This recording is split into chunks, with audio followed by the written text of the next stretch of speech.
Most people don't fail in business because they are not smart.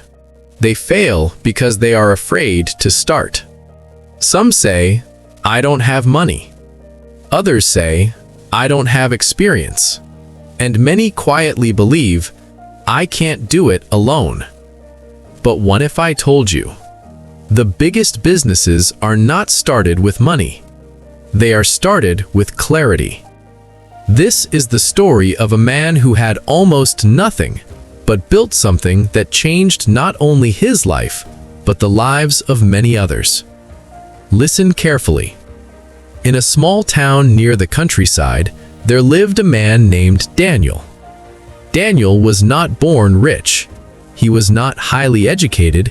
He did not have investors. But he had something rare. He observed deeply. Every morning, he walked through the local market. He watched shopkeepers shouting for customers. He saw farmers selling vegetables at very low prices. He noticed small food sellers struggling to grow beyond their tiny stalls. One thing caught his attention. Almost every small business depended on one basic ingredient: flour. But the flour they bought was expensive, sometimes poor quality, and always coming from outside suppliers. Daniel asked himself a simple question. What if the problem is not lack of customers, but lack of supply solutions? That question changed everything. Daniel began talking to shop owners. He didn't try to sell anything.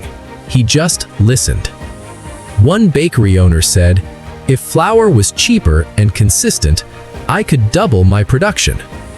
A snack seller said, "I waste money because quality changes every week." A restaurant owner said, "If I had a reliable local supplier, I wouldn't depend on city distributors." Daniel realized something powerful. The opportunity was not glamorous. It was simple. And simple problems create powerful businesses. Here's the interesting part. Daniel had some savings, but instead of investing everything, he decided to start as if he had nothing. He borrowed a small grinding machine, rented a tiny storage room, and partnered with 2 local farmers.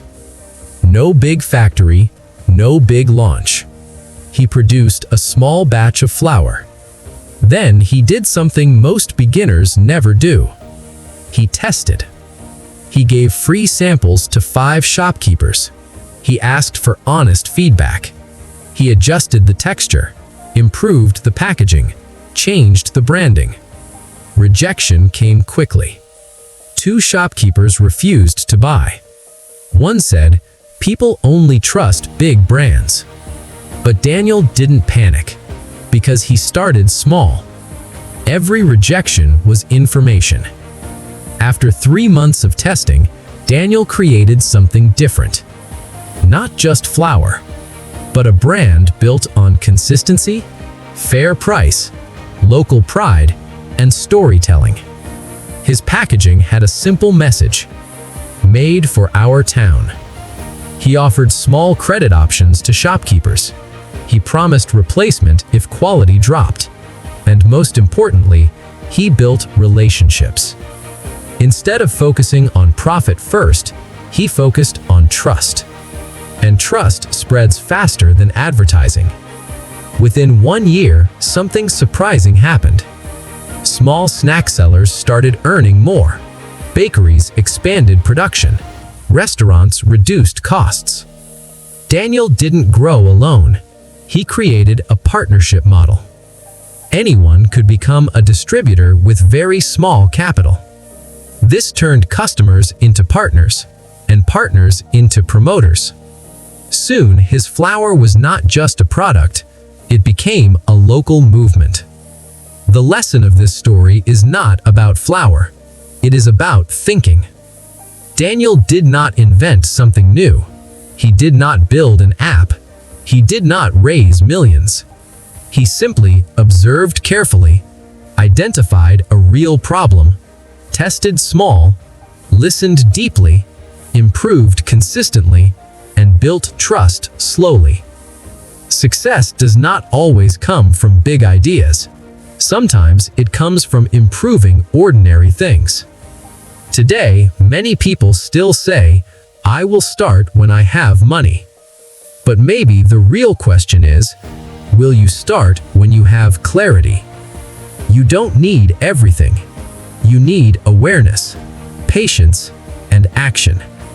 Remember this: the size of your beginning does not decide the size of your future. If this story inspired you, share it with someone who is afraid to start, because maybe they are just one idea away from changing everything.